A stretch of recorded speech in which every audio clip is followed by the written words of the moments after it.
यदि वास्तविक संत का मिलन हो जाए तो निश्चित उद्धार हो जाए। हम देखते हैं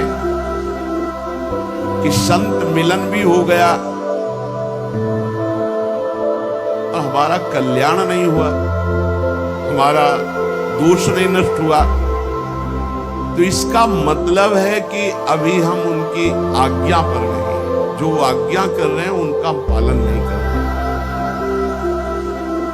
आज्ञा पालन का मतलब है उनका स्पर्श हो जाना। तो स्पर्श में अगर थोड़ी भी अंतराय बनी रही तो पारस लोहे को सोना नहीं बना पाता। एक दिन एक सेवक ने संत से कहा कि मुझे बहुत धन की लालसा है, उनका मैं स्नान करके आता हूं, कुटिया में पारस मणि रखी, फिर दे दूंगा, आप अपने घर में लोहे में छुआ लेना तो सब सोना बन जाएगा, बड़े धनी हो जाओगे। वो स्नान करने के लिए गए नदी में, उसको बेचैनी हुई, पूरी कुटिया में ढूंढ डाला, कहाँ है पारस मणि। अब छोटी कुटिया पूरा ढूंढ डाला, कहीं नहीं मिली पारस मणि। संत जी आए, उनका भगवान इस कुटिया में पारस मणि कहाँ आपने छुपा रखी? छुपा के रखी? वो सामने रखी, लोहे की डिबिया में रखी। ला उठा उनका भगवान ये पारस कैसे हो सकती जब लोहे की डिबिया कोई सोना नहीं बना पाई, तो ये आप हमको क्यों बहलावे में डाल रहे हैं कि हम पारस मणि दे देंगे, आप लोहे में स्पर्श कराकर सोना बना लेंगे।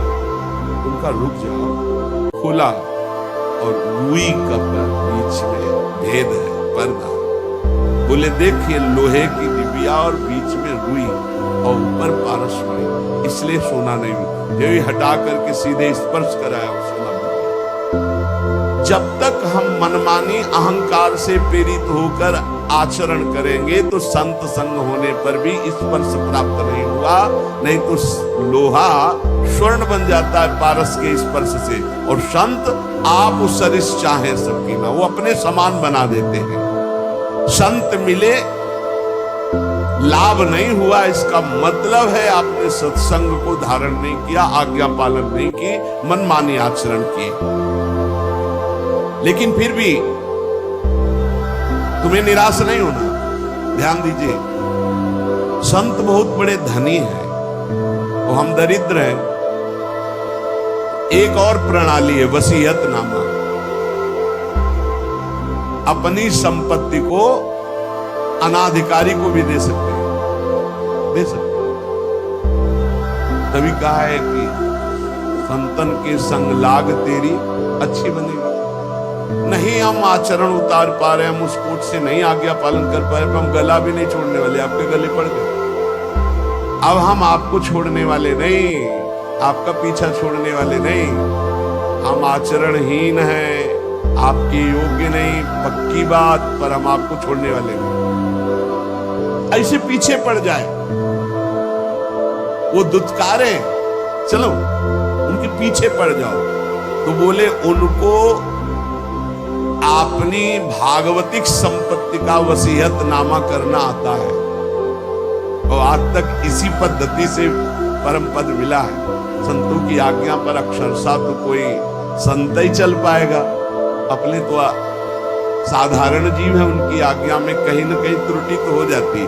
तो हमें निराश नहीं होना, हमें दूसरी बात पर ध्यान देना है कि वसीयत, अच्छा बोले एक दो को वसीयतनामा एक को कर देंगे, नहीं, इनकी संपत्ति इतनी बड़ी है कि अनंत ब्रह्मांडों का वसीयतनामा करने के बाद फिर भी बची रहेगी, क्योंकि अनंत है इनकी संपत्ति। भगवान का एक नाम अनंत है, अनंत संपत्ति है। देखो, महिमा तेरी कहा कहूं श्री हरिवंश दयाल, तेरे द्वारे बटत है सहज लाल लीला। तो बोले एक को दे दिया तो अब हमें कैसे देंगे? नहीं, वो अनंत है। अनंतों की झोली में लाडली लाल डालने पर भी, दे देने पर भी उनकी संपत्ति सुरक्षित है। वो वसीयतनामा कर देते हैं। जे भी वसीयत हुआ तो दरिद्र भी संपत्तिवान हो गया। इसीलिए संतों के संग की महिमा है। कभी तो हमारी दीनता पर, हमारी दुष्टता पर, हमारी अधमता पर रीझ गए, बहुत दिन से पीछे लगा, चलो जाओ उनकी कृपा क्या होती, उनकी संपत्ति दान क्या होती? भगवान से प्रियालाल से कहे, प्रियालाल अपने संतों की बात को निकालते, बस आप इतना समझ लेंगे, ये हमने प्रत्यक्ष देखा है। महापुरुषों की अनंत सामर्थ्य दरिद्र को तत्काल वसीयत करके संपत्तिवान बना दे, बहुत कठिन। इसलिए विषयी पुरुष को भगवान के मार्ग में लगाया जा सकता है, भक्ति के मार्ग में लगाया जा सकता है, बहुत कठिन है। पर उससे हजारों गुना कठिन है कि जो अभेद तत्व भक्ति में लगा है, अभेद भक्ति, ज्ञान भक्ति में, जो ये भी भगवान की एक अभेद भक्ति है, इसमें जो लगा हुआ है कि अहम ब्रह्मास्मि, उसको दासत्व में लाना, ये बहुत कठिन बात है। ये चमत्कार केवल महापुरुषों में होता है कि जबरदस्ती बलात् उसके हृदय को, जैसे राधा बाबा के हृदय को भाई जी ने बदल दिया, पैर छू के बदल दिया। देखो दाता कैसे है, पैर